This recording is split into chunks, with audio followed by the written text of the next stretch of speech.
Bonjour à tous et à toutes. Je me présente, Laurent Mirman. Je suis maire d'une commune, on verra tout à l'heure dans le contexte, maire d'une commune de Haute-Loire. Alors pour faire simple, la Haute-Loire, pour ceux qui ne savent pas, c'est le département qui est entre le Rhône, la Loire et le Puy-de-Dôme. On a un territoire de confins, un peu isolé, et je vais faire la présentation tout de suite. Pour remettre dans le contexte, monsieur Commet évoqué tout à l'heure, donc je suis maire de cette commune-là, mais je suis aussi vice-président de l'agglomération du Puy-en-Velay, en charge de l'économie de proximité, donc globalement le commerce, pour faire ça. Donc la situation et le contexte de ma commune. Comme je l'évoquais tout à l'heure, la commune de Craponne-sur-Arzon donc, a 2200 habitants aujourd'hui, 120 commerçants artisans et de nombreux services. Pour vous donner une idée, les professionnels de santé, alors, y compris les gens qui travaillent dans le milieu hospitalier, puisqu'on a un hôpital et une maison de retraite, représentent 300 à 400 emplois. Voilà. On a un bassin d'emplois qui est de 1000 emplois pour la commune.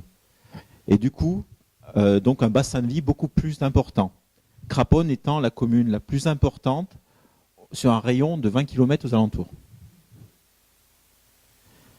Ce que je vous expliquais, la situation de Craponne, c'est la petite tache jaune où on voit Saint-Étienne, Clermont-Ferrand, le Puy-en-Velay. Donc vraiment une problématique de confins. Alors je présume qu'ici c'est pareil, où on n'est ni d'un côté ni de l'autre. On a du mal à se retrouver. Donc un plateau, 2000 mètres d'altitude. Donc les principales destinations, alors vous parliez de mobilité tout à l'heure, les principales destinations, donc le Puy-en-Velay, 35 minutes, une rotation de car par jour. Et Saint-Étienne, donc 1 heure, voire 1h15 maintenant, avec les 80 km/h, avec une logique par contre de transport en commun régulier, puisqu'on a 7 rotations Saint-Étienne-Craponne par jour. Et après les autres grandes villes, Clermont-Ferrand et Lyon.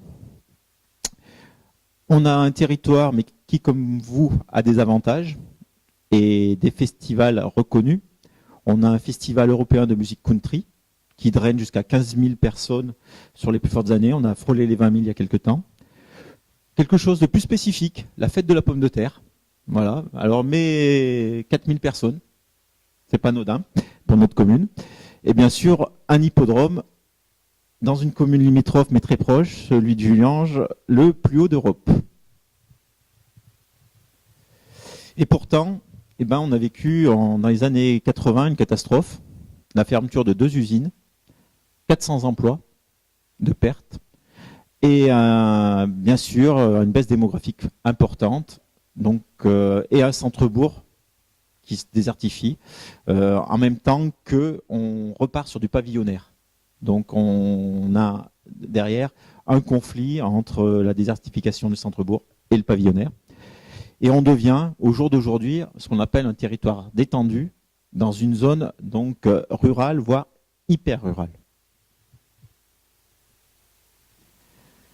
Donc, à ce moment-là, et maintenant depuis 2003, on a une vraie prise de conscience de la problématique du centre-bourg. Qu'est-ce qui se passe dans le centre-bourg? Qu'est-ce qui se passe vis-à-vis de tous ces bâtiments? Je vais en parler tout à l'heure. Je vais vous faire une présentation en 3 temps. Un temps qui va être sur les études. Je vous propose éventuellement qu'on échange un petit peu.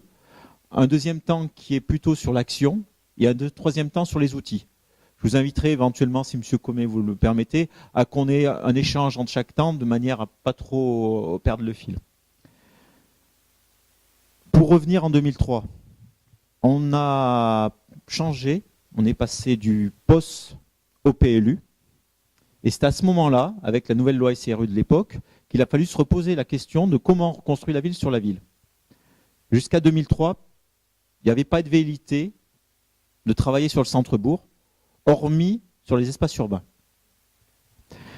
Donc le PLU arrive, on réfléchit au quartier, alors micro-quartier, on a l'échelle d'une commune de 2200 habitants, mais au quartier perdu déjà en 2003, où il n'y a plus d'habitants.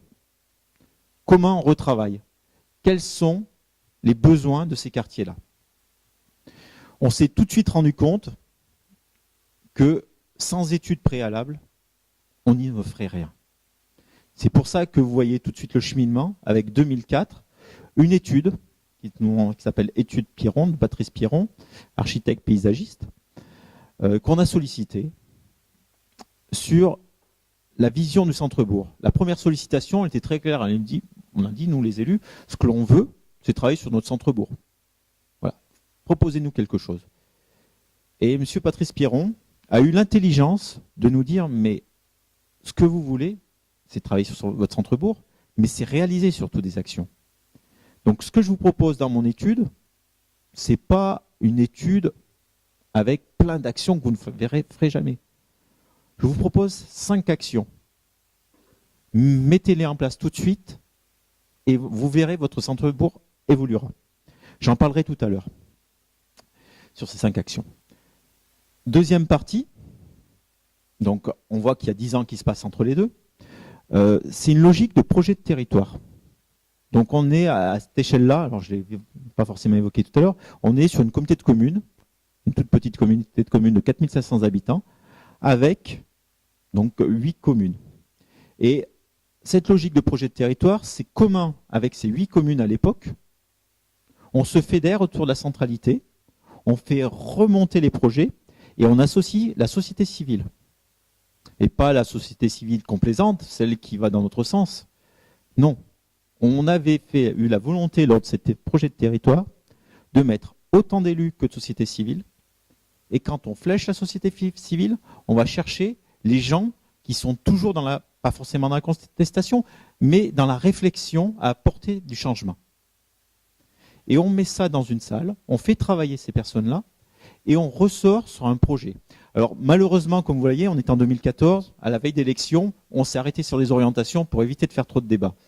Mais on avait déjà une logique d'orientation, avec des orientations très précises, bien sûr sur le centre-bourg, mais aussi sur le développement économique du territoire, sur la mobilité. De 2014, on passe à 2015, et là, je dois le dire, on a eu une vraie chance. Alors 2015, par rapport au centre-bourg, globalement, c'était les AMI centre-bourg. Je pense qu'il y en a eu ici en Charente. Et Craponne n'a pas été retenu. Voilà, une grosse déception sur l'AMI centre-bourg. Par contre, les services de l'État nous ont proposé un atelier des territoires, quelque chose qu'on méconnaissait totalement. L'atelier des territoires, c'est très simple. On a eu un bureau d'études qui a été porté par l'Adréal à 100% et qui nous a aidé à réfléchir sur le développement de notre territoire, sur nos ressources inexploitées. Et ça, c'est une vraie complexité parce que jusqu'à présent, on voyait toujours nos avantages, mais on ne s'était jamais mis en question en se disant quelle est la réelle ressource inexploitée de notre territoire.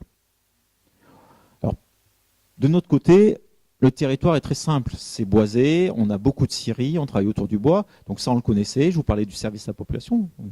Mais on s'aperçoit finalement qu'une des ressources inexploitées, c'est l'ingéniosité des habitants à développer, comme j'ai dit tout à l'heure, un festival de musique country, en plein milieu de l'Auvergne, là où il y a la bourrée habituellement. Vous avez vu les Stenson tout à l'heure sur les photos.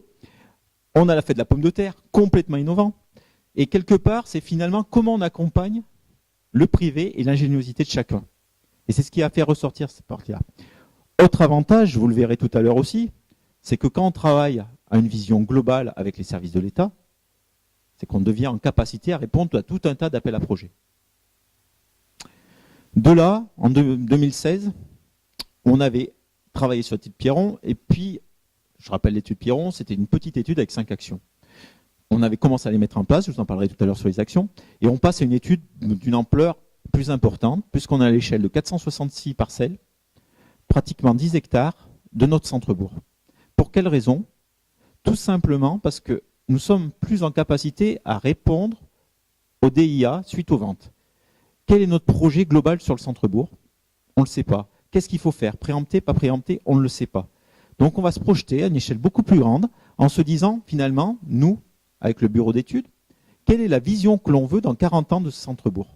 On sait tous qu'on n'y arrivera pas, on le sait parfaitement, mais par contre, on l'écrit, on le grave dans le marbre. Derrière, on a les fiches actions FEDER leader, c'est-à-dire qu'on a le programme européen qui arrive, et on est toujours dans cette continuité d'avoir réfléchi en amont et d'apporter ici le travail sur les centres-bourgs, puisqu'on a plusieurs actions qui en découlent, qui vont dedans, publiques ou privées, dans le cadre de leader. Alors, la petite anecdote, c'est portrait de territoire. Ça, c'est un bureau d'études qui le fait, ça coûte pas très cher et par contre ça vous donne vraiment une vision sur votre territoire. Quels sont les flux rentrants, qu'est-ce qu'il en est. C'est idéal. Alors je ne vais pas faire de publicité, j'ai aucune part dans le bureau d'études, mais c'est très intéressant pour avoir cette vision de sa commune ou de son territoire. Et vous voyez aussi en 2017, nous avons pu signer un contrat de ruralité au niveau préfectoral. Alors le contrat de ruralité, c'est très simple. L'État nous a dit, vous voulez signer un contrat de ruralité? Donnez-nous une vision transversale sur 6 axes de votre projet, rentrez toutes vos actions et tous vos projets dans ces 6 axes, et nous, on sera partenaire. Aujourd'hui, c'est pratiquement cumulé pour la commune plus de 3 millions d'euros de fléchés en subvention. Voilà. Tout ça parce que on a eu ce cheminement de réflexion au fur et à mesure. Alors souvent, et j'étais le premier à le dire avant de rentrer dans ce cheminement, les élus disent les études ça sert à rien. Les études ça coûte cher. Les études c'est de l'investissement qu'on met en l'air dans du papier. Ça coûte cher si on ne l'utilise pas.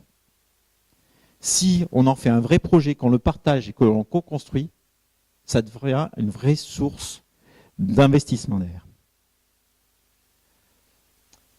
Alors j'ai déjà anticipé un petit peu, mais à quoi a servi, c'est ce qu'on vous disait, la synergie, l'action politique et chercher des financements. Les résultats, c'est ce qu'on vous disait tout à l'heure, je vous ai expliqué. Après l'atelier des territoires, nous avons répondu à 6 appels à projets nationaux. On a été retenu sur 4. Massif central, appel à projet Massif central Centre-Bourg. Atelier des territoires, FISAC, les fonds FISAC, et Territoire énergie positive pour la croissance verte 1 et 2. On a aussi intégré tout de suite dans la dynamique des partenaires. Donc le CAE en est un. On travaille actuellement régulièrement, pratiquement sur chaque action, avec DDT, CAE et ABF. Ils sont associés comme personnes associées et on partage vraiment nos visions des uns et des autres, ce qui nous permet d'avancer ensemble. Globalement aussi, je crois que ce qui est important, c'est aussi d'associer la population, mais aussi d'en faire un vrai projet politique, politique au sens noble. Puisque dès notre élection en 2014, une des premiers choix qu'on a fait et qu'on a acté dans le marbre, c'est est-ce que oui ou non on est prêt à vouloir reconquérir notre centre-bourg? Et si oui, est-ce qu'on est prêt à y mettre la plupart de nos moyens financiers dedans? Parce que de vouloir reconquérir son centre-bourg, c'est bien. Mais si à chaque fois qu'on a un projet, on le met à l'extérieur du bourg, ça ne marche plus. Donc on est bien dans cette logique-là où, systématiquement, je vous en parlerai un petit peu plus loin, on se dit, est-ce que c'est le bon positionnement pour l'équipement public? Donc on parlait d'un chantier, c'est un chantier qui va dépasser mon mandat, celui du maire suivant, et qui va être une vraie continuité. Par contre, c'est comment on crée cette traçabilité pour que ça ne s'arrête pas. Et donc, bien sûr, citoyens, partenaires, ça c'est vraiment un élément. Des projets concrets, j'en parlerai tout à l'heure, mais globalement, il y a des aménagements urbains. Comment on améliore la qualité de vie aux citoyens? Des opérations avec du logement social et des bailleurs sociaux, en centre-bourg. Autre action qui est l'implantation de la médiathèque en hypercentre. Et ensuite, tout un tas de petites actions sur des temporalités complètement différentes, qui vont aussi sur des temporalités courtes, même sur un permis de planter. Donc voilà notre diagramme. Et à chaque fois, vous avez nos actions qu'on a menées. Entre 2004 et 2014, c'est aménagement donc, du tour de ville et des logements opaques. On voit nos appels à projets qui se positionnent entre notre atelier des territoires et les autres appels à projets.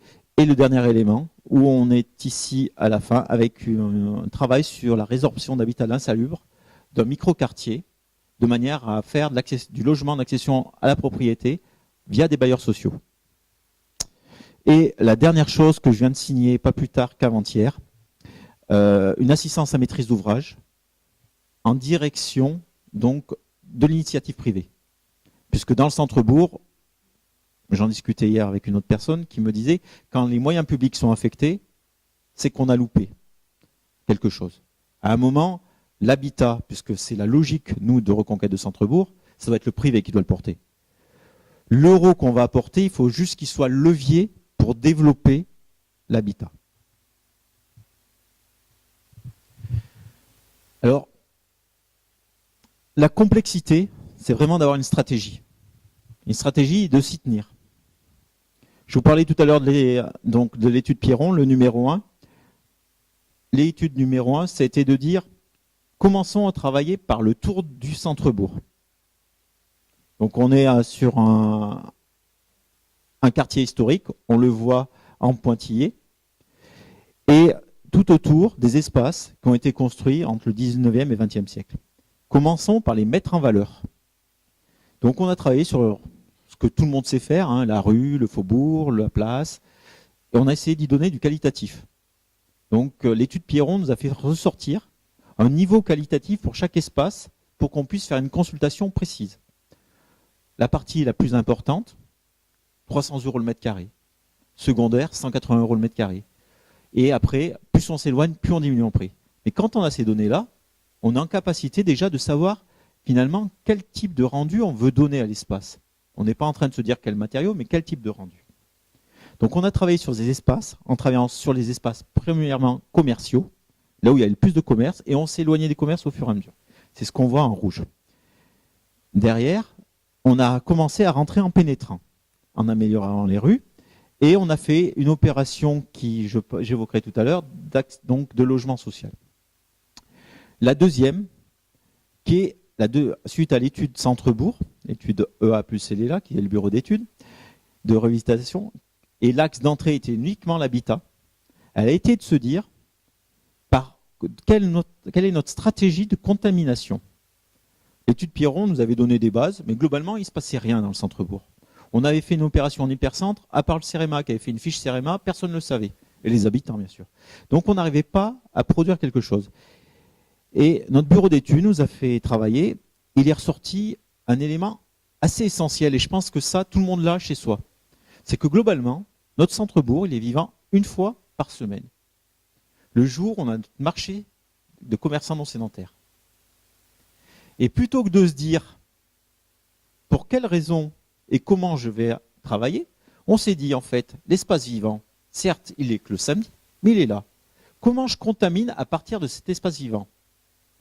Et du coup, notre stratégie d'aujourd'hui, elle est de dire, bon, là où il y a le marché, on améliore les choses, vous verrez tout à l'heure, on fait de la façade, on a tout un tas d'outils, mais finalement, notre opération secondaire, là où il faut qu'on mette les moyens, c'est après le marché. Voilà. Pour vous donner une idée, le marché de Craponne, c'est à une centaine de forains en période estivale. On est à 1000 mètres d'altitude, donc l'hiver, on en a beaucoup moins. Et sur les mois de juillet, c'est à peu près 2000 voitures de stationnées durant la période de marché. Pour donner une idée de fréquentation, on a par exemple le maire de Villeurbanne qui passe régulièrement, toutes les semaines. On a vraiment des personnalités qui sont présentes et qui ont des réseaux importants. Et comment on utilise aussi le marché comme un vecteur de communication. C'est pour ça qu'on est vraiment à la limite des deux. Et derrière, travailler à la mise en œuvre opérationnelle, c'est ce que je vous disais tout à l'heure, c'est comment finalement on passe de l'étude à la réalisation, mais pas à la réalisation publique, à la réalisation privée. L'étude Centre-Bourg a été une étude très importante. Pour vous donner des ordres de prix, on a une étude qui dépasse 100 000 €. Voilà. Donc c'est une étude qui a l'échelle des pratiquement 10 hectares, des 466 parcelles, et qui va dans le détail. Chaque bâtiment a été référencé. Chaque bâtiment a une fiche Excel qui peut s'extrapoler, dans lequel on a, bien sûr dans la fiche Excel, on a l'époque du bâtiment, on a la surface du bâtiment, on a un coût de démolition, un coût de réhabilitation ou un coût de restauration partielle. Et grâce à ça, on peut émettre tout un tas d'hypothèses par quartier.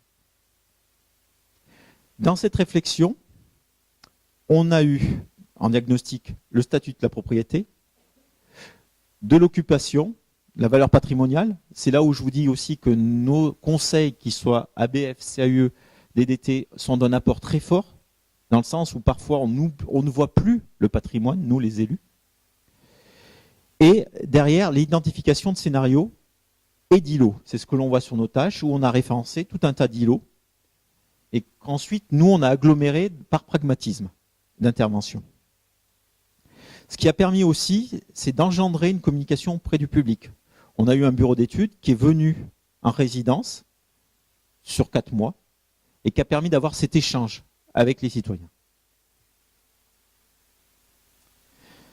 Des choses aussi auxquelles on n'avait pas conscience, parce que quand j'ai commencé l'étude, j'avais beaucoup d'ambition sur mon centre-bourg, je voulais y mettre les moyens, puis il y a quand même des choses qu'il ne faut pas oublier. Je vous parlais de 466 bâtiments, 2 sur 5 complètement vacants. Surface au sol, en sachant qu'on chez nous, on est sur du R+2. 2 hectares 2 de surface vacante. Au sol, multiplié par 3 niveaux. Bâti dégradé. Un bâti sur 3 dégradé. Surface au sol, 1 hectare 8. On a 2000 mètres carrés de surface au sol en péril imminent. Voilà. Présence de mérules. On a vraiment une complexité très forte. Donc, on a beau avoir de l'ambition, il faut aussi comprendre qu'il va falloir traiter de l'urgence.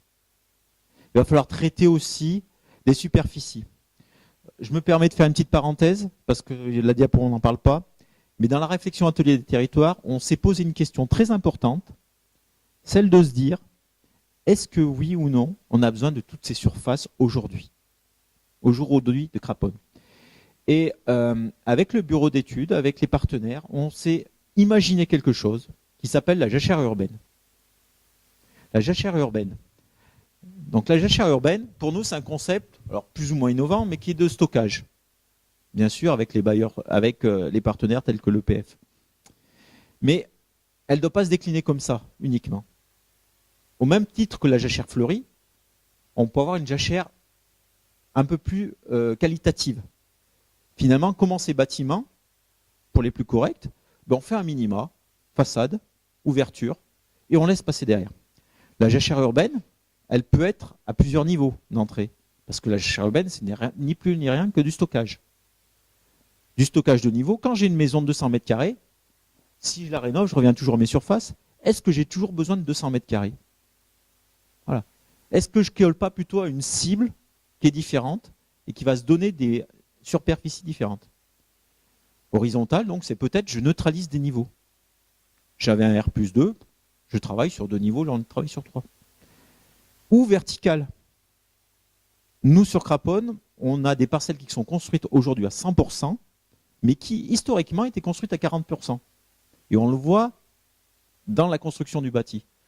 Et finalement, en se repositionnant, est-ce que l'idéal, ce n'est pas de revenir à l'histoire, revenir à des parcelles construites à 40%, avec des démolitions partielles, et ramener de l'espace privatif donc, aux propriétaires? Cette logique d'espace privatif, il faut toujours avoir à l'esprit, surtout en centre-bourg. Le plan guide, qui est pour nous maintenant une aide à la décision, notre feuille de route. Alors on sait qu'elle n'est pas parfaite, on sait qu'on va la modifier constamment, mais elle a cette dynamique de nous dire globalement, voilà ce que l'on veut. On peut se positionner sur droit de préemption, sur de la temporalité de droit de préemption. On a eu des cas où, oui, il y a du curtage là où il s'achète. Par contre, ce curtage, on ne va pas le faire demain. On le fera peut-être dans 15 ans. Et d'ici 15 ans, cette maison, elle sera sûrement revendue. Donc, à quel moment je dois intervenir, moi, en tant qu'élu? Et pour faire quoi?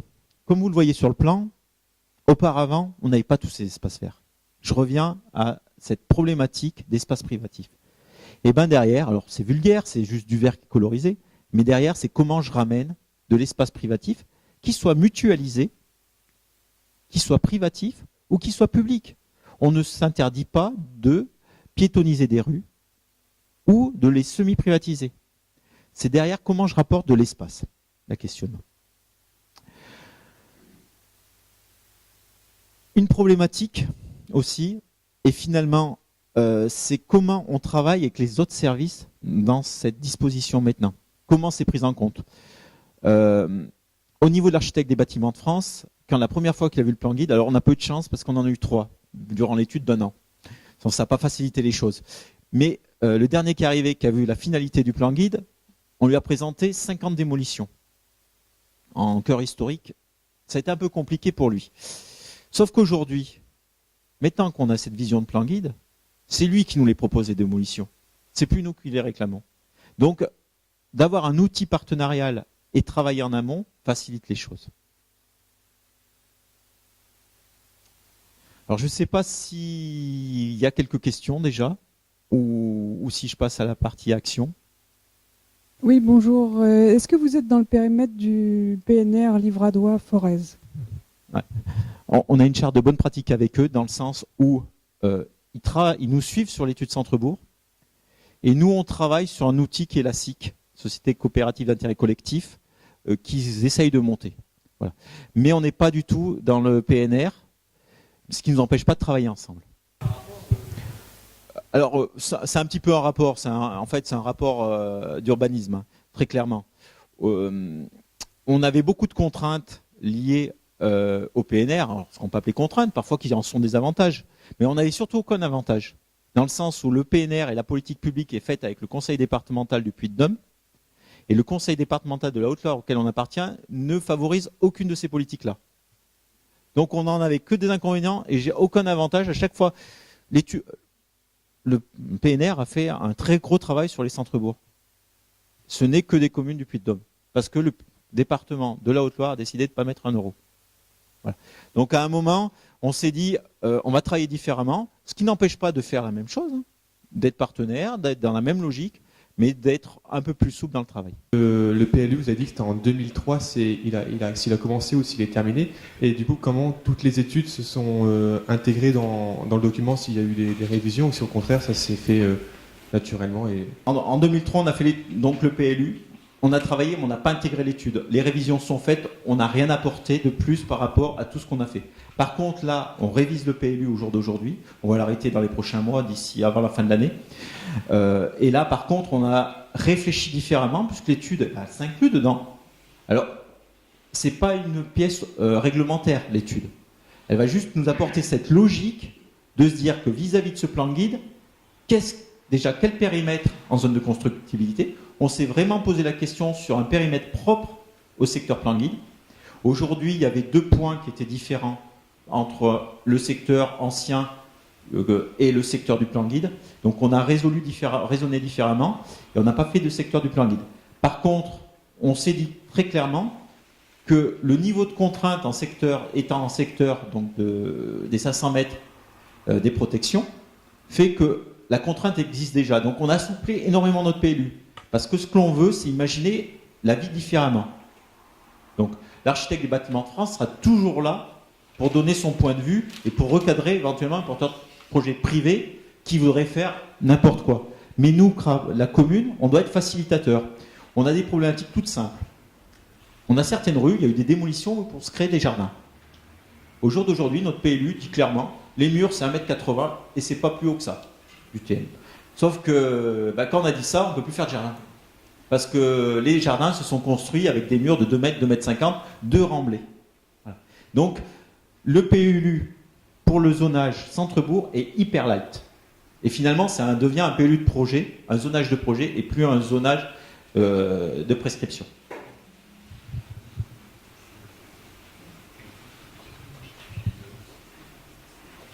On va passer sur les actions. Alors, on est des élus, hein. Je présume qu'il y en a d'autres dans la salle. On a une grosse complexité, c'est qu'on a des temps on est en CDD de 6 ans, c'est une catastrophe, on n'en peut pas avoir de continuité. Et malheureusement, surtout dans la politique de centre-bourg, il y a des temps très longs, il y a des temporalités moyennes et il y a des temporalités courtes. Et finalement, nous, on a essayé de réfléchir à comment on répond à ces 3 temporalités. Les longs, globalement, c'est restructuration d'îlots, le réaménagement des espaces publics. C'est long parce que l'espace public, on sait faire, mais bon, il y a tellement de linéaires qu'il faut alléger nos budgets et le faire sur la temporalité. Restructuration des îlots, la plus grosse complexité, c'est les acquisitions. Je veux dire, on est face à des privés. Nous, on le voit, on a des îlots où on a 3 maisons, la 4e, on n'arrive pas à l'acquérir. On l'aura dans 2-3 ans, mais il faut déjà avoir le foncier pour passer l'étape supplémentaire. Et la complexité, bien sûr, c'est aussi de trouver les financements. Parce que je vous parlais de mobiliser de l'argent tout à l'heure, je vous ai évoqué des sommes importantes, mais ça s'est fait quand même sur des temps de négociation avec les services de l'État qui vont passer de 2 à 3 ans. Voilà, on est sur des temporalités longues. Les temporalités moyennes, eh ben, globalement, c'est tout ce qui va être la sécurisation. Je vous parlais tout à l'heure de jachère. En ce moment, on achète, on tombe, parce que si on ne le fait pas tout de suite, ça va tomber de lui-même. Et on est sur cette opération de résorption de l'habitat insalubre, qui est pour nous une temporalité moyenne, sur lequel l'étude est en cours, et d'ici, je l'espère, 2 ans, les bâtiments seront livrés aux bailleurs sociaux pour les remettre en accession à la propriété. Et la partie courte, ça c'est ce qu'on sait faire très facilement, il suffit de mobiliser nos agents. Aide à la façade, permis de planter, jardins familiaux, et surtout les procédures coercitives. Alors j'ai eu une DGS qui a toujours refusé de le faire, par complexité, par problème administratif. Elle a eu un vécu avec les procédures coercitives qui n'étaient pas forcément faciles. La vie a fait qu'elle est partie, et aujourd'hui je peux vous assurer qu'on le fait systématiquement. Et je pense qu'avec la problématique rue d'Aubagne, il va falloir vraiment qu'on se couvre, tous les élus, par rapport à ces procédures-là. On a quand même un effet Marseille. En moins d'une semaine, j'ai 3 personnes qui viennent me dire il y a l'étude qui tombe, faire quelque chose. Voilà. Ça faisait longtemps que l'étude tombait, mais aujourd'hui, je ne peux plus faire regarder par terre. On fait les mesures. Notre problème, c'est qu'on sait lancer les mesures, mais par contre, derrière, on a le propriétaire privé qui ne vient pas nous dire c'est pas normal. Non, il me dit je ne sais pas quoi en faire, je vous vends 1 euro. Il me dit bien. Donc, moi, je peux avoir un gros portefeuille de maison, mais transférer le risque à la mairie, c'est pas forcément plus simple. Donc, on est dans cette complexité-là. Par contre, ce qui est important, et ça, c'est ce qu'on vous a marqué, et c'est là où notre plan guide a failli, si je peux me dire qu'il y a un écueil, c'est qu'on doit démontrer à la population qu'on travaille déjà. Le plan guide est sur 40 ans, mais il faut qu'on ait des actions rapides. On a lancé des opérations de curtage volontairement, rapidement. L'architecte des bâtiments en France est passé, il a donné un avis en disant aucun besoin patrimonial de ce bien. J'ai même un bâtiment du XVIIIe siècle avec des jolies fenêtres. Il m'a dit il est récupérable. Faites du curtage, faites quelque chose. Voilà. Donc soyons dans cette logique-là où on peut le faire. Vous allez sûrement me poser la question pourquoi la BF dit ça? Tout simplement parce qu'il, depuis le départ, il est associé. Voilà. On ne vient pas le dire, écoutez, faites quelque chose, ça va tomber. Non, depuis le départ, il sait qu'il y a une vision globale. Et derrière, globalement, c'est travailler aussi à fédérer donc, les acteurs, comme on l'a marqué, investisseurs et entrepreneurs. J'y reviendrai tout à l'heure sur les entrepreneurs. Les résultats de l'étude Pierron, j'en ai déjà pas mal dit tout à l'heure, mais globalement, c'est les axes commerciaux où on a replacé la voiture au bon endroit. Comme vous pouvez le voir en haut, sur l'image de gauche, en 2011, la voiture était devant, mais devant, presque dans le magasin. C'était des drives. On ne le voulait pas, mais c'était des drives. On avait les grumiers qui passaient au milieu. Aujourd'hui, on a recalibré les choses, chacun à sa place, et le piéton est la place la plus importante sur cet espace-là. La photo de 2013, c'est la même logique. On avait un double sens stationnement des trottoirs en 1 mètre et 80 cm. Aujourd'hui, simple sens, stationnement et trottoir large. Alors bien sûr, tous les commerçants, je parle en connaissance de cause, j'en suis un. Tous les commerçants sont là, vent debout, en disant c'est la catastrophe, mon chiffre d'affaires et tout. On refait le tour aujourd'hui, il n'y en a pas un qui ferait la marche arrière. Par contre, on était dans la concertation. Quand on a délibéré, on avait un aval des commerçants où à la majorité, ils étaient d'accord pour le sens et pour le sens de circulation. Et ce que vous voyez le jour J, c'est la continuité, c'est-à-dire qu'on ne s'arrête pas.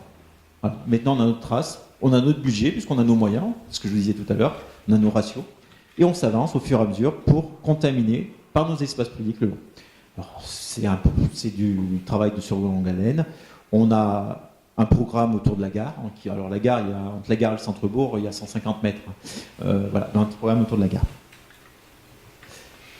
La partie la plus importante, je pense, qui est ressortie de notre première étude, c'est ça. C'est Monsieur Pierron nous a donné une logique de dire, ce que je vous disais tout à l'heure, faites peu d'actions, mais réalisez-les. Il nous a donné dans l'habitat 2 actions. Un sur le quartier Pansac, avec 3 scénarios. Un scénario où on a la place de la voiture, un scénario que vous avez sous les yeux où il y a des jardins, et un 3e scénario qui était plus ou moins une hybridation de l'ensemble.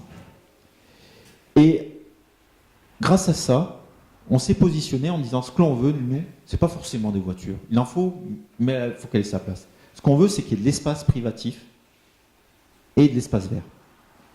Donc, on n'a pas totalement tout réalisé, mais le carré vert qui est sous vos yeux, à gauche, c'est une idée de rendre du jardin privatif à tous les habitants qui entourent cet espace-là. Et sur la droite, on a travaillé avec les bailleurs sociaux, on a fait 4 logements et 2 bâtiments publics. On est en copropriété avec eux. Bien sûr, on avait cette problématique de R+2, qu'est-ce qu'on fait de tous ces niveaux-là? Donc on s'est mis d'accord en disant, rez-de-chaussée, c'est la commune. Et les bailleurs sociaux gèrent les étages. Donc déjà, on s'est réparti un peu dans la copropriété des niveaux d'intervention et des moyens financiers. Ensuite, la deuxième chose sur cette opération-là, c'était de se dire, mais si on fait du logement traditionnel, on va avoir du mal en hypercentre, c'est tout noir, il n'y a pas de visibilité. Comment on fait revenir des habitants dedans? Et on a eu Noël Margot, architecte du secteur, qui a eu une idée assez géniale de se dire, mais réinventons la façon de vivre dans ces bâtiments et utilisons les derniers niveaux qui sont les plus ensoleillés pour mettre les pièces à vivre. Donc on se retrouve sur 4 logements, chacun avec une terrasse ou patio, et chacun donc à son espace privatif. La seule contrainte, c'est que la pièce à vivre au dernier niveau et la pièce à coucher au niveau en dessous. C'est un changement de vie, c'est habiter à l'envers. On a appelé ça habiter à l'envers. Mais en termes de réalisation, en phase maçonnerie, ces logements étaient déjà loués. Pour un bailleur social, c'est pas forcément tout le temps. On vous a fait avant-après. En haut à gauche, avant, après, là où il y a le rond rouge, on voit l'espace et la clarté des terrasses. Visuellement, ça choque personne. Vu de la rue, on est sur un bâti qui est pratiquement similaire. Et le dessous, avant-après. Et là aussi, alors on n'a pas mis de l'autre côté, mais on est sur une terrasse aussi. Donc 4 logements, les immeubles, la liaison piétonne qu'on voit sur l'encadré rouge du bas, qui nous permet de limiter les déplacements piétonniers. On va d'un endroit à un autre. De ce côté, on est à l'école. De l'autre côté, on est vers les jardins qu'on veut créer. Et donc, par contre, ça c'est la problématique de la rénovation de centre-bourg. Vous voyez 2009-2013 pour travailler. Pourquoi? Parce qu'on a commencé, on a réalisé le premier bâtiment. Premier bâtiment, problématique de mitoyenneté, blocage pendant 3 mois. Deuxième bâtiment, on attaque la rénovation. Le bâtiment s'écroule. Assurance, négociation, et on redémarre. Voilà. Donc voilà ce que c'est le travail en centre-bourg. Il faut vraiment avoir de l'énergie et vraiment être moteur là-dessus. Troisième problématique sur mon projet, parce que ça serait trop simple si c'était comme ça, nos jardins privatifs, quand on lance une DUP en disant ce qu'on veut faire, c'est du jardin privatif, vous avez le commissaire enquêteur, parce qu'on l'a un peu chatouillé, et les propriétaires sont venus le voir, ils disent non, et il est où l'intérêt public du jardin privatif? Voilà. Donc les jardins privatifs, on n'a pas pu faire l'expropriation, et on a un point de blocage au jour d'aujourd'hui. Donc il fallait être malin en disant on fait un parking et ça aurait marché. Voilà. C'est là où il y a une complexité. C'est-à-dire que parfois, on a l'intention, il faudra peut-être se faire un remue-ménage pour la détourner légèrement pour qu'on rentre dans les bons cadres.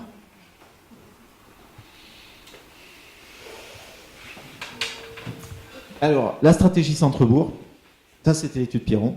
La stratégie centre-bourg, alors là on est sur des actions à très court terme. Globalement, c'est l'aide à la façade. L'aide à la façade, elle a débuté en 2013. On a commencé très large en disant on a un zonage PLU qui s'appelle UA, on met 1 500 € à tout le monde en plafond, avec jusqu'à 50%. Alors on a eu de la chance, on en avait un au départ, un à l'opposé, 3 maisons qui sont rénovées, toutes aux opposés. Aucune cohérence.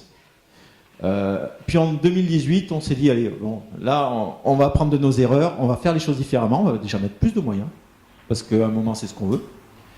Maintenant qu'on a une stratégie de reconquête avec notre marché, on va cibler des quartiers prioritaires, des secteurs prioritaires, et on va mettre des pourcentages en face, et on va aussi communiquer.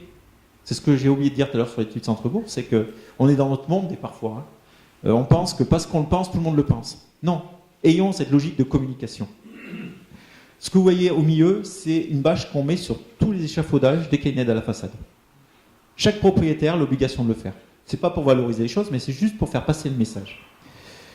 Sur les périmètres éligibles, Le périmètre marché, c'est 50%, plafond 4 500 euros. Donc déjà, on commence à arriver à des moyens assez intéressants sur une façade qui fait 100 à 250 mètres carrés. Périmètre centre-bourg, c'est le périmètre qu'on avait tout à l'heure en pointillé, notre hyper 100, celui qu'on veut valoriser, 40%, avec un plafond à 3 000 euros. Et le reste du périmètre rural, l'historique, si on est à 1500, ben on reste à 30% et à 1500 euros. Vous voyez les tâches qu'on retrouve sur la carte de gauche. Et là, au jour d'aujourd'hui, ça y est, on est rentré dans la dynamique. On a pour l'année prochaine déjà 5 projets en portefeuille, et on n'a pas commencé encore l'année, où les gens sont partis. Parce que le périmètre cœur de bourg, on l'a dit, c'est pendant 3 ans. Au bout de 3 ans, c'est plus valable. Donc il y a une émulation qui se crée. Sur l'aide à la façade, une chose aussi que je veux rajouter, c'est que là, on est en hyper partenariat. Alors, je vais peut-être vous rajouter du travail, mais ABF, CAUE, une présence par mois sur la commune pour faire de l'arpentage, faire de la fiche synthèse. Alors, ils ne rédigent pas la fiche, c'est les agents communaux qui la rédigent. Par contre, ils sont là en conseil en disant ce bâtiment-là, c'est comme ça, celui-là, c'est comme ça. Valoriser ça, reconquérir ça. Et chaque bâtiment va avoir une fiche. Et du coup, quand on va voir le pétitionnaire, celui qui a le projet, on n'est plus dans la contrainte. Il n'est pas en train de poser un projet en disant moi je veux du rouge, vous mettez du jaune. Non, non. Vous avez une fiche, vous voulez de la façade, c'est ça qu'il faut. Autant le CAE que la BF est d'accord pour regarder si la teinte elle est légèrement à modifier. Il y a un échange qui se crée. Et ensuite, l'entreprise doit signer le document, le pétitionnaire doit signer le document, et la mairie ne valide que les travaux finis. Voilà. Parce qu'on a eu le cas sur le premier où je fais une façade ocre et je finis avec une façade rouge. Voilà. Donc maintenant, l'entreprise ne peut plus dire je ne sais pas.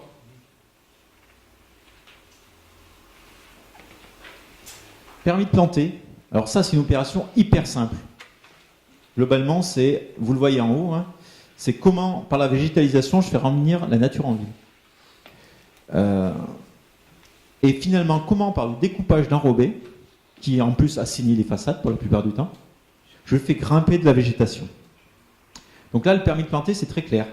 Ce n'est pas la commune qui le met en place, c'est le pétitionnaire qui le demande. Donc ça part d'une demande du pétitionnaire. Est-ce que vous êtes d'accord pour le faire? Est-ce que vous êtes d'accord pour l'entretenir? Est-ce que vous êtes d'accord pour le fleurir? Donc nous, la commune, on fait que découper l'enrobé. Autre chose, on amène la terre végétale. Et on est sur un arrêté de voirie traditionnel, tout simple. Par contre, dans cet arrêté de voirie, on a très clairement mentionné que s'il n'y a pas d'entretien, demain, on arrête tout et on remet ce qu'il y avait avant. Voilà. Donc, le permis de planter, ça commence à arriver sur Craponne. On a eu quelques découpages et on a aussi, par les pots, on autorise la mise en place, bien sûr, de jardinières par le permis de planter. Donc, c'est vraiment du partenariat avec les services techniques aussi. Parce que parfois, le service technique, ils arrivent avec leur débroussailleuse et la rose trémière, elle n'existe plus. Donc c'est une prise de conscience aussi pour les services techniques que ce fleurissement, il est voulu par tous et que là où il y a de l'entretien, il ne faut pas intervenir pour l'entretien. Dernière chose sur la temporalité courte, les jardins familiaux, ça part d'un constat. Hein. Tout à l'heure, je vous parlais d'espaces privatifs extérieurs. On a la chance d'avoir à proximité immédiate, moins de 500 mètres, tout un tas d'espaces verts de lotissement qui sont disponibles, 8000 mètres carrés. Donc on a de la marge. Et finalement, on a été voir les habitants en leur disant, écoutez, nous cet espace-là, au lieu de le tondre, si vous voulez planter, vous pouvez démarrer. Alors on a commencé par une logique de jardin partagé. Alors jardin partagé en zone rurale, je vous le déconseille. Hein.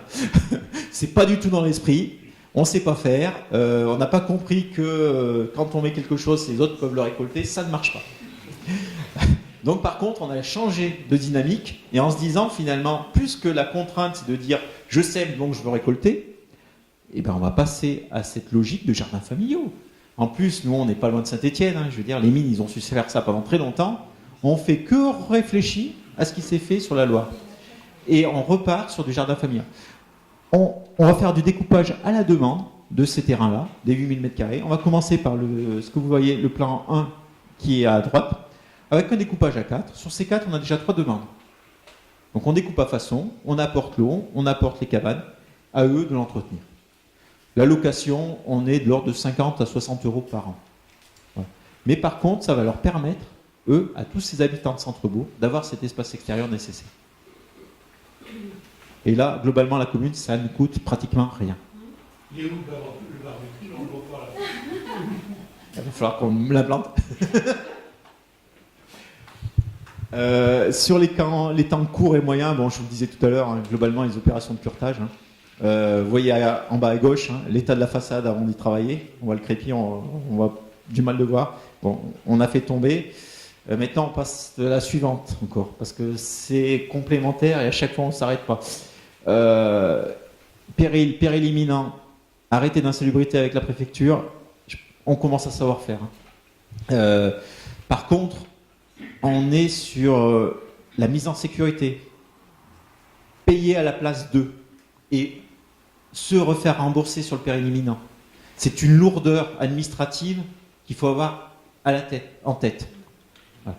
Parce que toutes ces étapes-là mobilisent énormément d'énergie des services, parfois simplement pour pouvoir continuer à faire le marché. Là où vous avez l'échelle en bas à droite, c'est tout simplement l'espace marché qui était en dessous. Il a fallu qu'on sécurise par une cheminée qui menace de tomber. Et là, on a vraiment une mauvaise volonté dès la plupart des propriétaires. On se pense souvent c'est à cause des indivises que ça ne fonctionne pas. C'est pas du tout vrai. 75% est de la propriété privée. La dernière chose, on bouge beaucoup. Et la dernière chose, c'est cette résorption de l'habitat insalubre. Donc on avait déjà conversé avec l'ANA plusieurs fois. On a fait une réunion il n'y a pas très longtemps en préfecture du Puy-de-Dôme avec tous les intervenants dans le centre-bourg, y compris l'ANA, Direct, DDT, DREAL. On leur a dit, vos outils ne fonctionnent pas pour nos centres-bourgs. Ils nous ont dit, non, vous ne les avez même pas essayés. Donc on est en train de leur démontrer que ça ne fonctionne pas. On part sur 4 parcelles, 287, 288, 289, 290 et un espace public en S à l'intérieur. Et on le recompose en disant logement à vocation sociale en accession à la propriété, gauche et droite, un découpage. Et finalement, la petite ruelle qui servait à pas grand-chose, on l'utilise en espace privatif et on la redécoupe pour les deux maisons. Comment on retrouve de la maison individuelle de 120 mètres carrés sur 2 niveaux avec un espace privatif et un garage. Quand je vous dis ça ne marche pas, globalement, ces deux opérations-là, la commune, malgré les aides de l'ANA, va devoir mettre 50 000 € de sa poche. Voilà. Donc ça, on le sait faire une fois, on ne le fera pas partout. Faut être sûr, voilà. Donc il va falloir qu'on essaye de trouver des nouveaux outils pour le permettre, et c'est là où le privé va nous aider.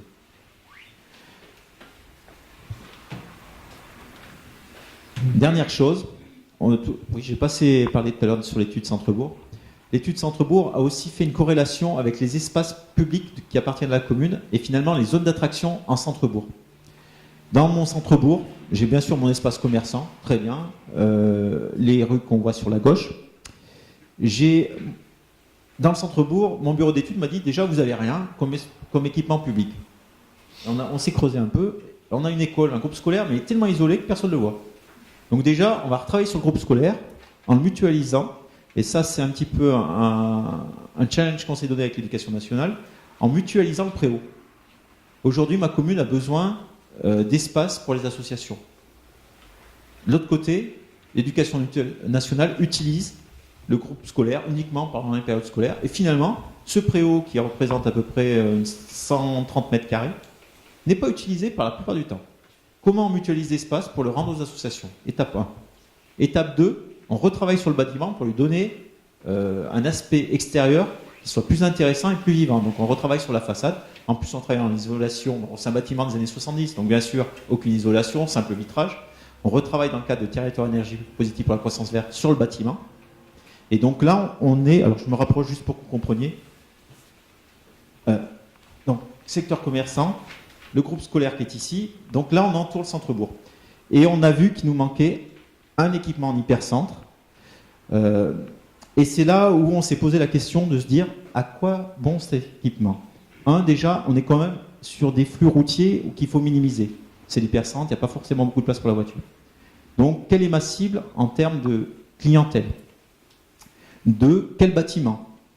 Ça tombait bien parce qu'on recherchait des bâtiments et puis on s'est dit à un moment, mais ça c'est une propriété communale, c'est un bâtiment protégé, inventaire supplémentaire, et on n'y fait rien dedans.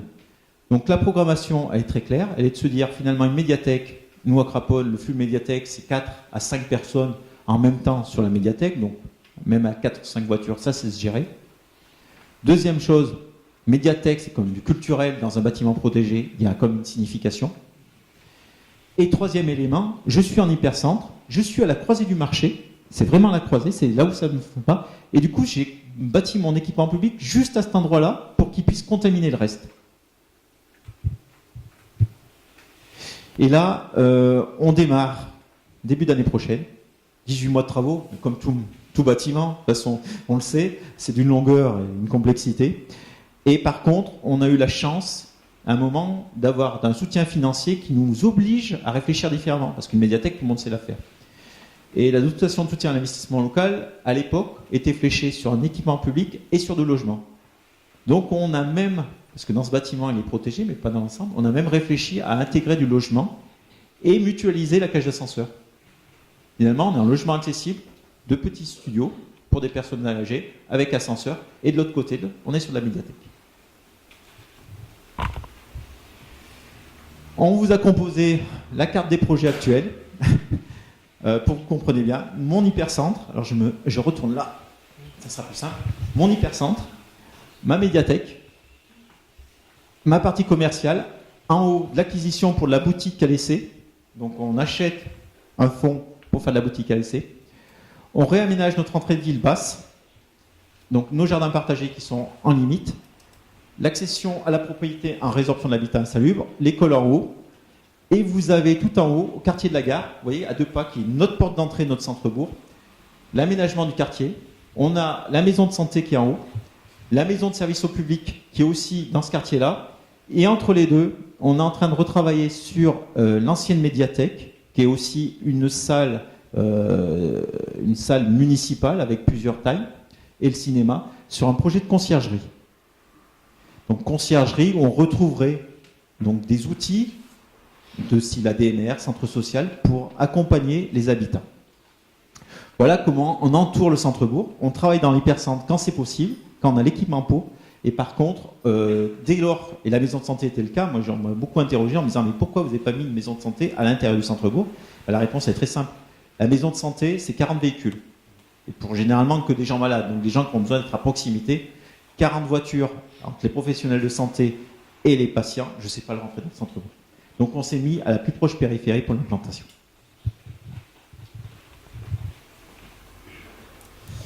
Voilà pour la deuxième étape. Je ne sais pas si vous avez des questions.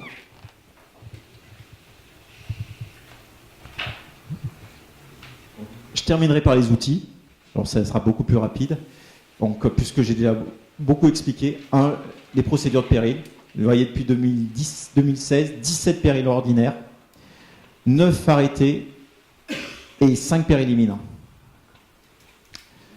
Les procédures, moi j'ai déjà expliqué. On travaille aussi, et ça c'est peut-être la complexité des outils de l'ANA, sur les arrêtés d'insalubrité.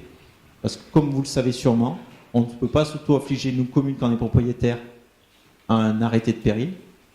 Par contre, vu l'état dans lequel on achète les choses à l'intérieur, la préfecture est en mesure de nous mettre un arrêté d'insalubrité. Puisque n'est financé par l'ANA qu'uniquement les parcelles qui sont soumises à arrêté de péril avec interdiction d'habiter ou d'insalubrité. Le PLU, j'ai déjà dit tout à l'heure, 1, c'est la simplification des normes dans le centre-bourg. 2, c'est, je crois, l'élément le plus fort, c'est d'arrêter de construire en limite, à l'extérieur, et de s'étendre. Et ça, c'est vraiment un engagement qu'on a fait. On l'a fait dans le SCOT, on l'a refait dans le PLU automatiquement.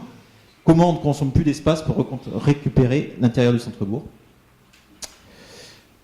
Les EPF, le portage foncier. Alors on a la chance, nous, alors je ne sais pas si c'est le cas ici, mais d'avoir un EPF qui a fait une convention avec les communes centre-bourg.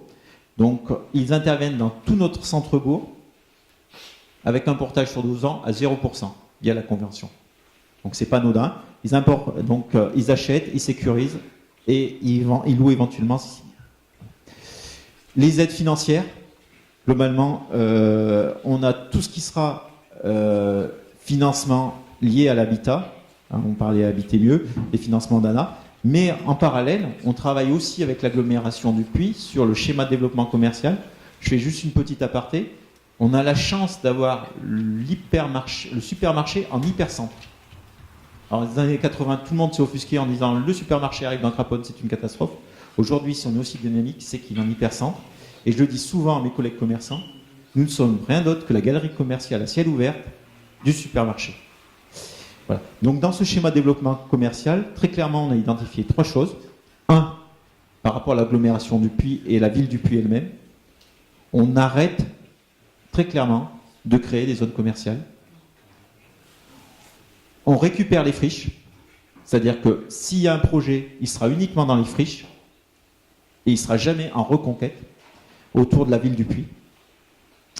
2, pour les communes de notre taille, on limite très fortement la création d'enseignes de plus de 400 mètres carrés, hormis si elles se calent dans l'hypercentre ou dans le centre. Et 3, sur les autres communes, uniquement le tissu commercial nécessaire à la vie des habitants. Et là, pas de grande surface. Donc on a acté les choses via ce schéma-là, de manière à limiter les concurrences entre communes. Sur l'habitat aussi avec le PLH. Alors le PLH, il est juste en cours d'élaboration, donc je ne j'irai pas plus loin, mais au niveau des actions, on a des actions d'accompagnement des services de l'agglomération sur l'insalubrité et des aides financières. Et la dernière chose qui est aussi assez intéressante, alors pour les communes comme nous, Craponne, qui sommes éloignées de la ville-préfecture, à 40 km, c'est la maison des services au public, où avec le fonds multi-opérateur, on redevient pratiquement, alors je vais peut-être donner un peu plus d'ampleur que ça, mais pratiquement à une logique de sous-préfecture par rapport aux services qui sont donnés.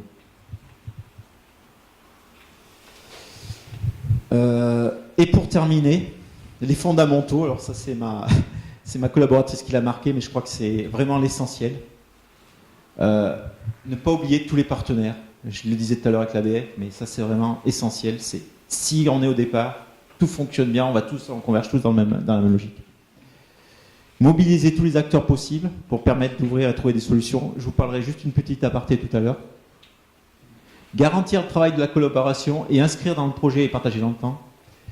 Rendre légitime le projet au niveau des élus, au niveau des habitants et des travaux entrepris. Et surtout, croire en son projet. Ça, c'est vraiment l'essentiel. Moi, je travaille là-dessus depuis, en tant qu'élu, alors j'étais simple conseiller municipal, mais depuis 2003. Et on n'a jamais rien lâché, on est toujours essayé d'évoluer. Voilà. La petite aparté que je voulais faire, c'était sur les outils. On a oublié une fiche, qui est celle d'intervention privée. Au jour d'aujourd'hui, on est en train de réfléchir à un outil spécifique d'intervention par des privés type SIC. On part d'un constat. 1, Craponne, 1000 mètres d'altitude. Les artisans l'hiver, quand il y a de la neige, quand il fait froid, ils ne savent pas trop faire grand-chose. 2, la commune est propriétaire foncière facilement. On l'a vu tout à l'heure, hein, le PF, les mesures, on arrive à être propriétaire de foncier facilement. Et la troisième chose, c'est de se dire que quand on arrive à travailler intelligemment avec les artisans, ils ont toujours la solution pragmatique du coût. Ça revient régulièrement. Certains rachètent des choses, ils vont être à l'essentiel. Et d'ailleurs, quand on compile ça, on s'est dit qu'une opération serait intéressante de mobiliser via une société spécifique de marchands de biens, communes, collectivités, artisans, d'acheter des biens, de les rénover. Alors, quel niveau de rénovation, ça reste à arbitrer. Est-ce qu'on va jusqu'à la fin, les travaux de fin, ou est-ce qu'on reste en plateau? Et on remet sur le marché. On remet sur le marché pour quelle raison? Pour une cible qui est claire, soit des jeunes retraités qui vont chercher un placement éventuellement, ou une maison d'habitation pour venir à la retraite dans un espace plus tranquille, soit du locatif. Mais à chaque fois dans cette société, tous les revenus qui vont ressortir, puisqu'une SIC c'est une logique de ne pas ressortir plus de 10% des bénéfices, c'est de réinvestir sur d'autres bâtiments. Alors ça, pour l'instant, malheureusement, c'est utopique. Il y a plein de choses qui nous le bloquent. Ne serait-ce que la logique privée des artisans, qui eux... moi, j'ai le cas très précis d'un artisan qui me dit, moi, si j'apporte 100 000 euros, je veux des parts pour 100 000 euros dans la société. La SIC, c'est 1 euro. La SIC, c'est une part. Un apport, une part. Voilà. Donc, il y a un point de blocage ici. Après, le point de blocage aussi, il est réglementaire. Aide de marchand de biens par une SIC. C'est pas encore possible. Donc, on est sur cet état d'esprit-là. Par contre, les entrepreneurs sont partants, la collectivité est partante. Il faut juste trouver maintenant le petit levier qui fera tout. Donc, on a une étude spécifique qui va mettre tout le monde autour de la table et va nous permettre d'essayer de mettre en place cette société de portage privé. Voilà un peu ce que je pouvais dire sur notre centre-bourg, la vision actuelle et l'évolution que l'on a. Merci en tout cas de votre écoute. Je ne sais pas si vous avez des questions.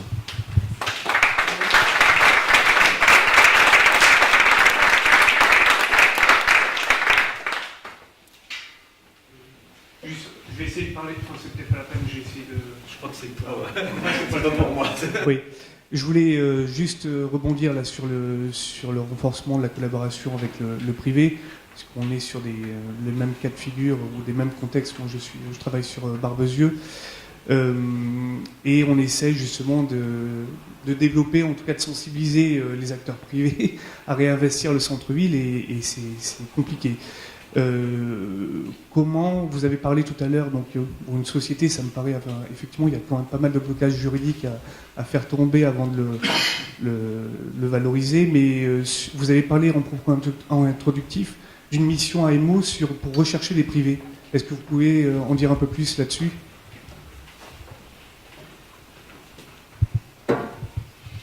Oui, je parlais d'esprit de l'AMO, parce qu'aujourd'hui, comme je vous l'ai dit, j'ai signé l'AMO hier. Voilà. Donc l'esprit, le bureau d'études qui a répondu est très clair. Phase 1, 3 mois. 3 mois, on identifie tous les porteurs de projets privés, qu'ils soient liés au DIA, finalement, parce que c'est une sacrée base de données, tous ces mouvements qu'on voit dans nos communes, de savoir pourquoi les gens achètent, quelle est leur logique, est-ce que c'est pour y habiter, est-ce qu'il faut faire des déplacements. On les réunit autour d'une table. On va derrière aussi identifier pendant ces 3 mois qui est venu en centre-bourg et pour quelle raison. Dans les constructions, qui n'est pas venu et pour quelle raison. On va essayer de faire matcher un peu tout, parce que j'ai pas assez évoqué les cibles. En fait, moi j'ai une logique de dire c'est un bâtiment, une cible. Voilà. Et on n'est pas en multi-cible. Très clairement, il y a des bâtiments qui sont faits pour tel projet, d'autres pour d'autres. Et on va essayer de faire matcher tout ça. Une fois qu'on a identifié ces porteurs de projets, le bureau d'études est plutôt dans une logique d'accompagnement, mais pas dans l'accompagnement au crayon, parce qu'un architecte, tout le monde est en capacité de le faire. Un accompagnement au blocage juridique qui peuvent arriver ou financier. Parce qu'une des problématiques est d'aller voir une banque. J'achète une maison, parce que le prix à crapaud d'une maison, dans ce centre-bourg, c'est 10 000 euros. J'achète une maison à 10 000 euros, je vais faire des travaux moi-même, jusqu'où la banque est sécurisée dans le portage. Voilà. Donc, c'est quel levier on veut trouver. Ça, c'est l'esprit. L'esprit aussi, c'est vraiment de créer cette société qui peut être un mode de levier aussi. Donc, voilà où on en est dans l'esprit. Si vous voulez, je reviens dans un an et je vous dirai ce qu'il en sort. Mais voilà. Mais comme je disais à M. Comé, on vous fera suivre un peu les éléments pour vous faire comprendre où on arrive au fur et à mesure des études. Par contre, et je reviens à ce que j'ai dit en préambule, les études, ça coûte cher si on les laisse dans le tiroir. Ouais. Vous avez vu le nombre d'études qu'on a fait. Le bureau d'études que je connais très bien, qui nous avait fait l'atelier des territoires, m'a dit mais vous êtes presque un surétudié. Voilà. Sauf qu'à un moment, cette logique de surétudier, c'est aussi, vous devez le ressentir, cette vocation en tant qu'élu de porter le projet. Comment on nous a accompagnés tout ça. Et nous faire croire en nous. Parce que souvent dans ces territoires détendus, on ne croit plus, les habitants ne croient plus. Je peux vous assurer qu'il faut les mobiliser de temps en temps en leur disant des remarques où il n'y a pas d'emploi. Il n'y a pas d'emploi à Craponne. Vous tapez Pôle emploi à Craponne-sur-Arzon, la dernière fois, il y avait 19 emplois vacants à 5 km, donc sur la commune. Il y en avait 30 et quelques à 10 km et il y en avait 111 à 20 km. Donc cette logique d'emploi, elle n'est pas que là. Par contre, qui est le meilleur ambassadeur du territoire? C'est son citoyen. Si le message qu'il porte il est toujours négatif, forcément personne ne viendra, y compris chez les habitants.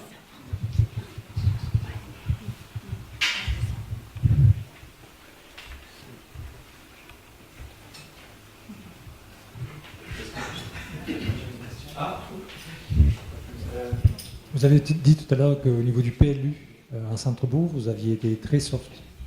Et pour autant, il y a des périmètres de protection. Donc comment vous compensez le fait d'abaisser les règles au niveau du PLU, notamment au niveau de l'instruction? Est-ce que vous êtes sur de la négociation avec les porteurs de projets ou pas? Globalement, alors c'est vrai que cette présence sérieuse ABF constante, alors je lance pas une perche, mais c'est compliqué en termes de gestion humaine, là, et sur la Haute-Loire, ils le font uniquement à Craponne. Ça permet très clairement d'avoir une présence et d'une force de négociation. Au lieu que le porteur de projet se présente en disant voilà mon plan, je dépose, vous l'instruisez, et ben on fait des allers-retours constants. Déjà au départ, chacun avec sa vision, chacun avec son besoin. On a la chance aussi d'avoir, je reviens à mon architecte de bâtiment de France, parce que là c'est 500 mètres, il peut faire la pluie et le beau temps dans ces 500 mètres aujourd'hui. On a la chance d'avoir quelqu'un de très ouvert, en privilégiant le projet parce qu'il a compris le sens du plan guide. Je reviens à mon plan guide, il a coûté 100 000 €, mais derrière, il a fait donner la compréhension à tout le monde. Et on est bien sur cette logique de projet au cas par cas, en sachant que quoi qu'il arrive, il a son droit de veto qui va pouvoir apparaître. À propos des espaces de protection, vous êtes dans le rayon des 500 mètres d'un monument. Et combien vous avez de monuments? 6. D'accord, 6. Et vous n'avez jamais pensé à faire une étude plus approfondie, ou est-ce qu'il ne vous a pas proposé de faire ce qu'on appelle un SPR, où il est resté sur les rayons des 500 mètres, avec des niveaux de visibilité, co-visibilité, avis simple? C'est un problème d'élu, ça. On est dur. C'est une étude supplémentaire. Non, c'est pas que ça. Moi, ce que je vois, c'est qu'au jour d'aujourd'hui, on est vraiment dans cette logique de partenariat. C'est-à-dire qu'on est dans le rayon de 500 mètres, mais on n'a pas de contraintes. Et aujourd'hui, alors, les ABF, je vous dis, depuis 2003, j'en ai connu beaucoup. Ils sont tous venus avec la PAV et compagnie et tous les outils. La seule chose, c'est que je leur dis, si on fait l'outil avant d'avoir le projet, on sera sur de restrictifs. Par contre, maintenant qu'on a le projet, pourquoi pas faire l'outil? Alors, autre question, c'est il y a Je vais rester vers vous. si je crois me souvenir, vous avez 1,8 hectare de bâtiments promis à la démolition, c'est ça? Non, à la restauration. Enfin, démolition, il y a effectivement 2000 m² qui est promu à la démolition. Au jour d'aujourd'hui, c'est 54 parcelles. D'accord. On parle du cœur de bourg. Oui. Et sur ce cœur de bourg, il y a donc historiquement une forme urbaine importante. Est-ce que vous ne pensez pas que c'est 1,8 à démolir, voire à disparaître, certainement vertueux puisque c'est remplacé par des jardins partagés, etc., ne transforme pas votre commune? Alors, je suis entièrement d'accord avec vous et je vous parlais tout à l'heure du PLU des règlements. Dans notre ébauche de règlement UAA, donc périmètre hyper recentré sur notre centre-bourg, moi j'avais quand même une logique de dire le parcellaire, il faut le garder, il faut le matérialiser, il faut le conserver, il faut qu'il soit visible. Et on avait fait une règle en disant, quoi qu'il arrive, ce parcellaire doit exister, peu importe la hauteur si on est en curtage, mais on doit pouvoir le retrouver au sol ou en élévation si nécessaire. Là, c'est plutôt l'ABF qui m'a dit l'inverse. Alors, pas l'inverse, mais par ces faits. Quand je vous ai montré tout à l'heure le scénario de DERHI, de résorption de l'habitat, vous avez pu vous rendre compte qu'on a complètement gommé une parcelle, une ruelle. Et là, c'est pas moi qui l'ai décidé. Enfin, c'est pas moi. En discutant, mais pourquoi vous voulez garder ça entre deux maisons? Donc, à un moment, je pense qu'il y a aussi, et je crois que votre question, elle est fondamentale dans le sens où, à des endroits, on peut faire ce que l'on veut, à d'autres, on ne peut pas. Et c'est pour ça qu'on est dans cette logique de projet. L'idée du parcellaire, de toute façon, Craponne, l'histoire de Craponne, il n'a pas de bâtiment tellement exemplaire, il faut être clair. On en a 6 de protégés. Globalement, soit c'est pour des façades, l'hôtel de ville, l'église, du commun. Mais on ne vient pas à Craponne, c'est pas pour ceux qui connaissent la Chézieux, c'est pas le patrimoine de la Chézieux. Voilà. Nous, c'est un château qui s'est déconstruit et qui se reconstruit avec des pierres, un peu partout. Donc vous en avez partout. Vous avez des hôtels particuliers, vous avez des recompositions du château. Et ce qui compose plus, pour moi, l'architecture, alors je ne suis pas architecte, hein, excusez-moi pour les... je suis un vrai profane, mais ce qui compose pour moi plus l'architecture d'un point de vue citoyen, c'est l'urbanisme de Craponne. C'est ruelles, c'est des dalles. Et c'est là où il faut qu'on le respecte. Ouais. Par contre, il ne faut pas oublier une chose, et ça, c'est ce que j'ai voulu dans mon étude Centre-Bourg, c'est qu'il faut remettre l'habitant au centre. On ne veut pas faire une ville-musée parce que je ne serai jamais une ville-musée, j'en ai pas les moyens. Je n'ai pas assez de patrimoine pour l'être. Ce que je veux, c'est avoir un lieu vivant. Vivant par le marché, une fois par semaine, vivant par de l'habitat, vivant... Alors, je n'ai pas parlé beaucoup d'activités commerciales. Hein. Je suis commerçant, je sais quand même à un moment qu'on gère des flux. Et ce n'est pas dans nos ruelles de Centre-Bourg qu'on a des flux, très clairement. On peut avoir des flux saisonniers, je l'ai parlé tout à l'heure des marchés, on peut avoir de l'artisanat d'art, on peut avoir plein de choses. Mais du commerce traditionnel, on n'aura pas en hypercentre. Il n'y a pas la place de la voiture. Tellement. Alors, une autre question, finalement, qui me vient à l'esprit, c'est qu'effectivement, par rapport à ces curetages, donc il y a des moments où vous allez reconstruire. Et comme vous dites, vous n'allez pas sanctuariser votre cœur de bourg, vous allez peut-être proposer à des architectes de s'exprimer aussi. Et donc, dans le permis de faire, est-ce que l'ABF, pour le coup, autorise sur certains critères contemporains, une possibilité effectivement de faire en sorte que l'architecte s'exprime? Je vais vous parler d'un architecte très ouvert, c'est vraiment le cas. C'est-à-dire qu'aujourd'hui, les forces de proposition, on arrive, on lui montre une problématique, il nous dit très clairement, ici, il y a cette partie-là, pour moi, c'est essentiel. On a un cœur d'îlot, alors je l'ai plus dessous, je vais revenir, mais je vais essayer de vous trouver une carte pour que ça soit plus compréhensible.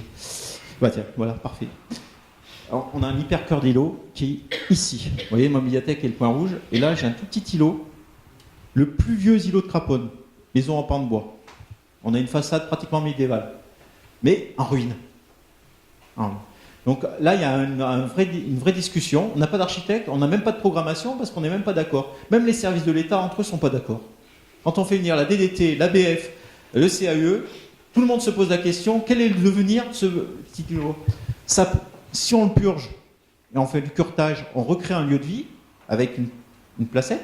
Si on le conserve en l'état, mais pour combien de temps aussi ? Et sur ce lieu-là, notre architecte des bâtiments de France m'a dit, mais monsieur Mirnan, vous avez une tête de pont d'un côté, une tête de pont de l'autre. En plus, c'est les deux bâtiments les plus jolis de l'îlot, alors les plus anciens aussi. Mais au milieu, ouvrez-moi tout ça, laissez-moi vivre. On a une façade toute ciment d'un côté. À quoi bon garder cette façade ciment ? Redonnez-moi les volumes, par contre, en échange.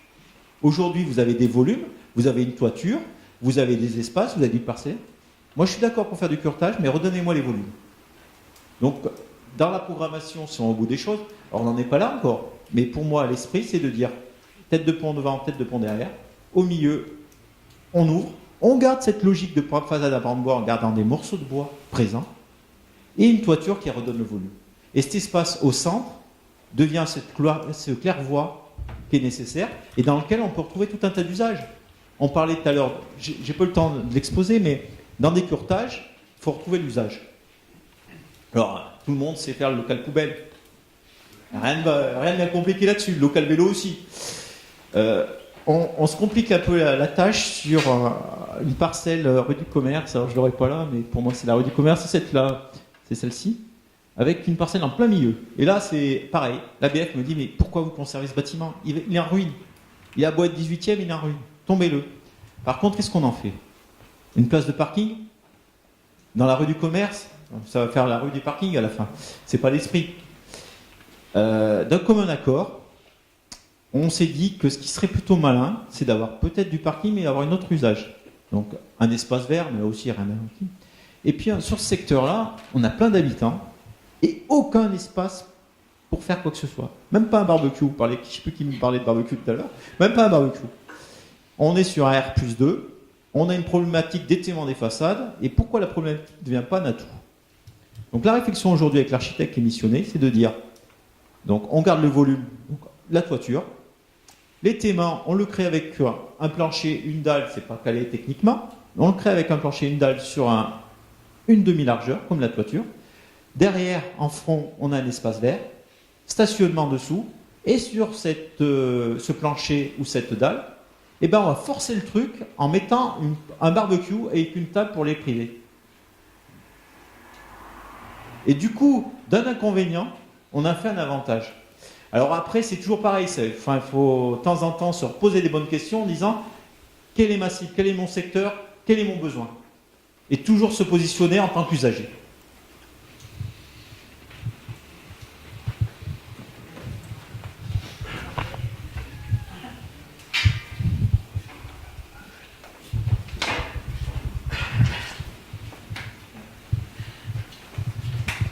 Question. Bien, écoutez, moi ce que je retiens, c'est le fait que vous avez construit une vision, que vous avez traduite ensuite une sorte de feuille de route sur la base d'études conséquentes, importantes, que vous avez su vous entourer pour la construction de cette réflexion et pour la mise en œuvre de cette réflexion-là des partenaires professionnels, institutionnels ou privés, libéraux, disons. Que vous faites preuve de pragmatisme, voilà, l'habitat en centre, pas de sanctuarisation, mais un respect quand même du patrimoine, notamment avec une approche urbaine, et que tout ça, ça apporte une cohérence à votre démarche. Bien, écoutez, en tout cas, je vous remercie. Merci à tous d'être venus, et je vous souhaite une bonne soirée. On peut se retrouver autour d'un verre. Merci bien.